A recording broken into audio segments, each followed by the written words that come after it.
So what is up you guys, Ichiboy Marvin Murillo back at again with another video.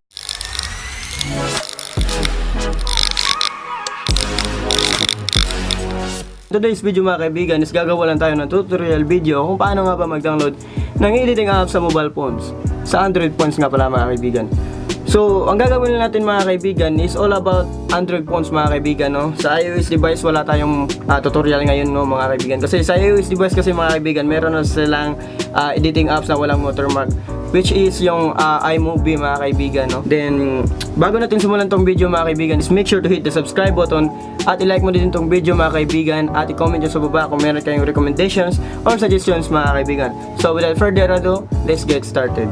So mga kaibigan, no, first thing first is punta muna tayo dito sa Google Chrome mga kaibigan and then i-search natin yung APK Pure, no?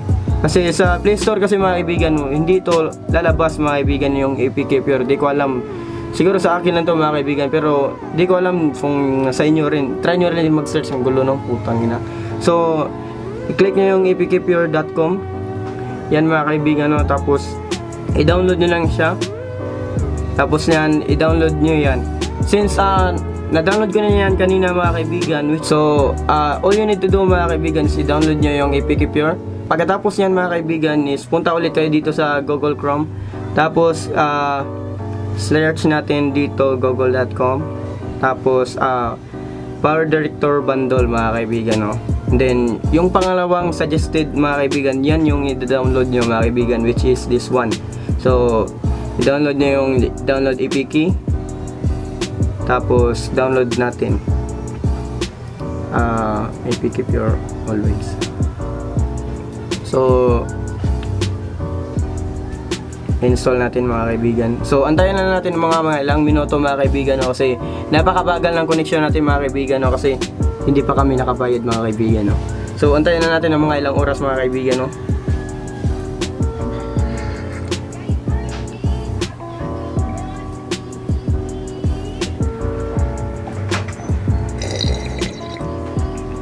So yun mga kaibigan, no? Malapit na siyang matapos mga kaibigan, no?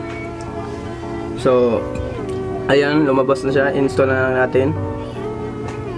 Tapos antayin natin mga ilang segundo mga kaibigan. So i-open natin.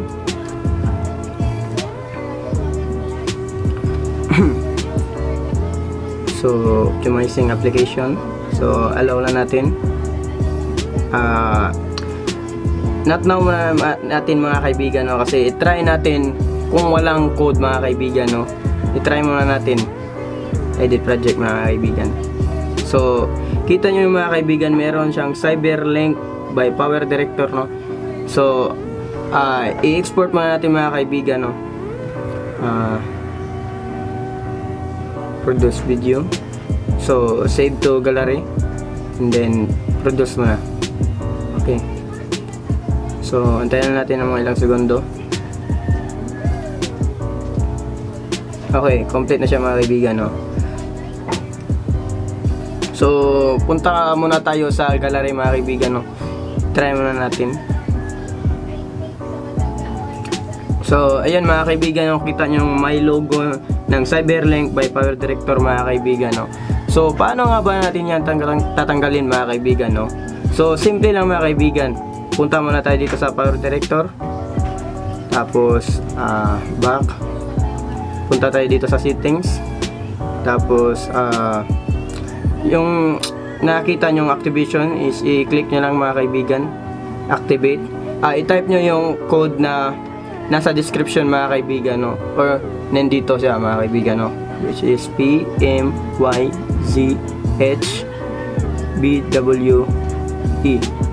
Activate. So yun na mga kaibigan, na-activate na natin yung Power Director natin mga kaibigan. Ngayon nakita niyo mga kaibigan, no, nawala na yung logo niya mga kaibigan. So i-test muna natin kung totoo nga ba ito mga kaibigan. So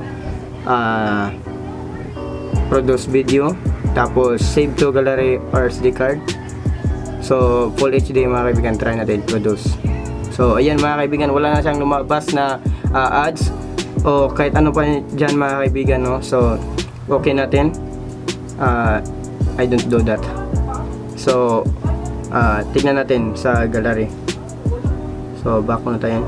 So, yun mga kaibigan, no, wala na yung logo kumpara dito sa isang video mga kaibigan na hindi pa na natin na-activate.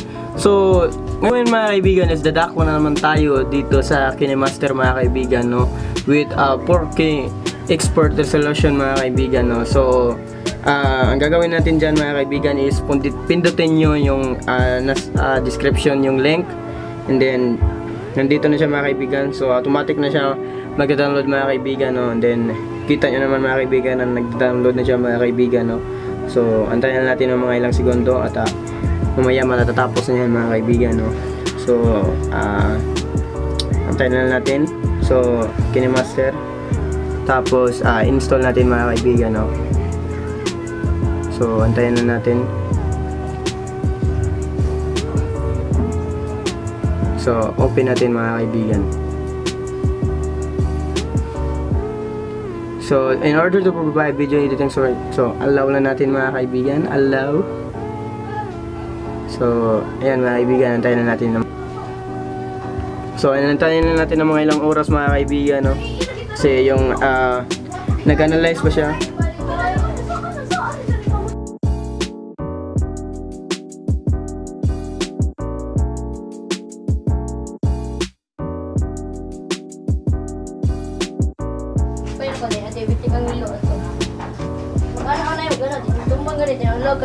So yun mga kaibigan, no, yung, natapos na natin yung na-analyze mga kaibigan. So okay na natin. So yan mga kaibigan, lumabas na siya mga kaibigan, no. So try natin add, so 16:9, and then try natin mga kaibigan mag-add ng video mga kaibigan, no. So videos, tapos ito mga kaibigan, check. So yun mga kaibigan, no, nakita nyo na wala na siyang watermark mga kaibigan, no. Automatic na siya mga kaibigan kasi yun nga, APK siya mga kaibigan, already crack na siya mga kaibigan, no. So i-export muna natin mga kaibigan, teka lang.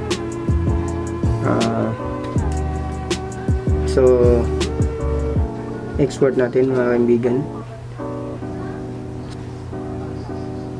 So yun mga kaibigan, no, natapos na natin in-export yung ang ating video. So punta tayo dito sa gallery. So tingnan natin mga kaibigan. So ayun mga kaibigan, no, ayan. Kita na natin mga kaibigan, no. Ayan, wala siyang watermark mga kaibigan, no. So hanggang dito lang mga kaibigan. I hope na meron kayong natutunan sa video na ito mga kaibigan. And huwag niyo kalimutan mag-like, comment dyan sa baba kung mayroon kayong recommendation or suggestions, and i-subscribe niyo rin mga kaibigan, no. So sa next natin tutorial mga kaibigan is siguro gagawa tayo ng tutorial video kung paano na naman mag-download sa laptop mga kaibigan, no. So hanggang dito na lang. Babush!